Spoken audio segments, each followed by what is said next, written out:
interesting. I was working with the Fuel Quality Directive, following a number of First Nations communities in Canada, not only across the UK when we visited AGMs, but also through Europe. And what was really interesting, there was an entourage that sort of preceded us from the Canadian oil industry. And they were literally manipulating the conversation prior to us actually then visiting. And, you know, events like the Fuel Quality Directive are really important. So you say you write your MP, but I feel the conversation's tainted and there's an automatic imbalance there. How can we address this? Because effectively the politicians are supposed to be our representatives and our voices. But if you're in this sort of situation where the room is already flooded and the cup is effectively filled already, how can you have a valid and honest conversation? Thank you very much. I'm afraid that this is going to have to be the last question, unfortunately, because we need to get out of the building very shortly, and we are going to have this poem because someone specifically wrote a poem for this event. Can I invite one of the speakers that would really like to respond to that last question to give a brief response?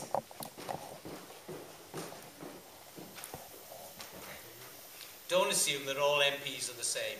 There's a difference between being a member of the government, a member of the executive, and being a member of the legislature.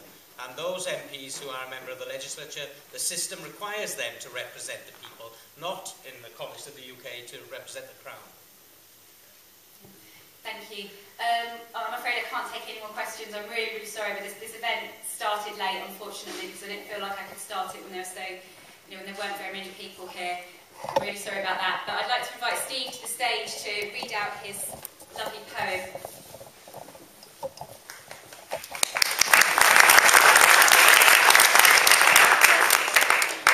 I've got a reputation for having a booming voice, so I'll buy a microphone. See you later. Right. I'll just say a couple of sentences before I read it. And it's about the problems we've been talking about, we've been considering today. But there is an element in the poem. It's not a poem to a lot of people is a flight of fancy.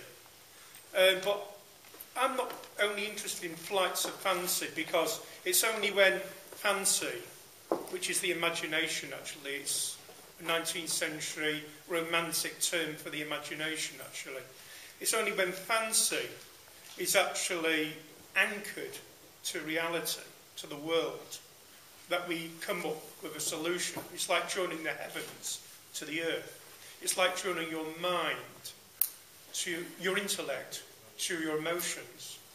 I have mentioned creatures, non-human creatures in the poem. I've not mentioned fish, but I've inferred in the poem that all creatures and the treatment of all creatures, not only human creatures, but all creatures on the planet, is critical to the resolution of the problem that we are facing.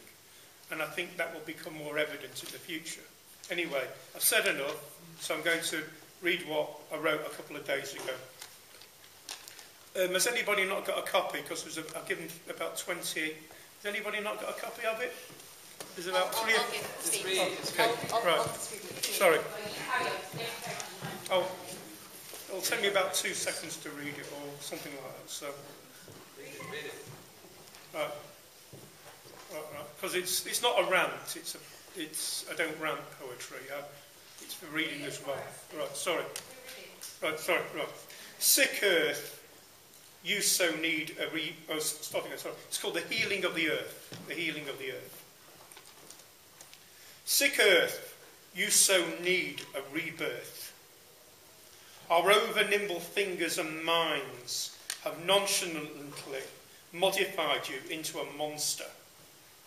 We slink along a labyrinth of dark shadows, and as faithless agents of darkness bring nearer the ultimate night. Now we must recover our sight, the vision. All the animals left alone to roam, unfettered, no longer incarcerated, in a concentration camp of torment, before the first and final knife. Ah, what a life. Do we see their clear little eyes? Do we hear their inner cries? Beauty forever beyond ours, if we renege the knelling hour.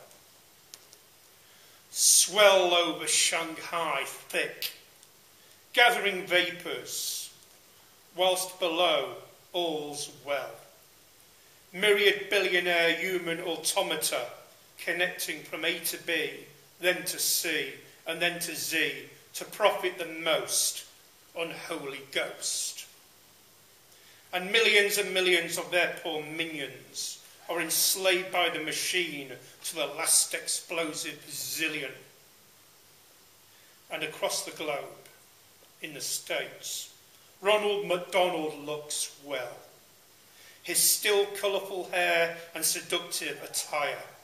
But little boy, what a liar. Fast food, fast world, what a waste. Let's fast before we breathe our last. Yes, it all must change. Love must come. A love that knows not pain. And my gain. We must begin again.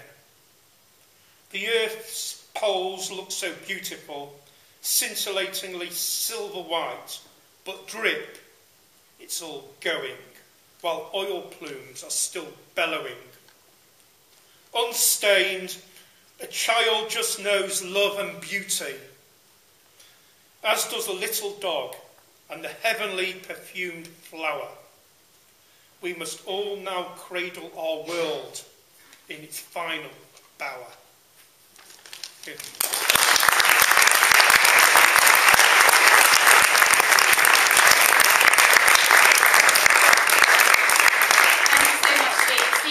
For us, that was a really beautiful poem and a really lovely way to end this afternoon. I know everyone is really fired up and there were lots more questions. Unfortunately, I can't take them because we need to get out of the building at 4 o'clock. I just want to add that Rio is obviously hugely important. There are other events that are coming up and I really strongly urge you to go along to those. I've got two here in particular. There's a Rio+20 teaching, Green Economy or Greed Economy, happening on the 24th of March at London Feminist Library, 5 Westminster Bridge Road. We've got some leaflets are going to be at the front, and Michael and Phil are going to be handing those out. And also the Campaign Against Climate Change, Rio+20 Alternative Conference, which is happening in June. Please pick up those leaflets. It's really hugely important to that you learn about this and you engage. Yes, quick technical point. Just spoken to the guy who said actually it's fine if people do, I mean, if people need to rush off, that's cool, but if people do still have questions, we have got more time as long as we're out.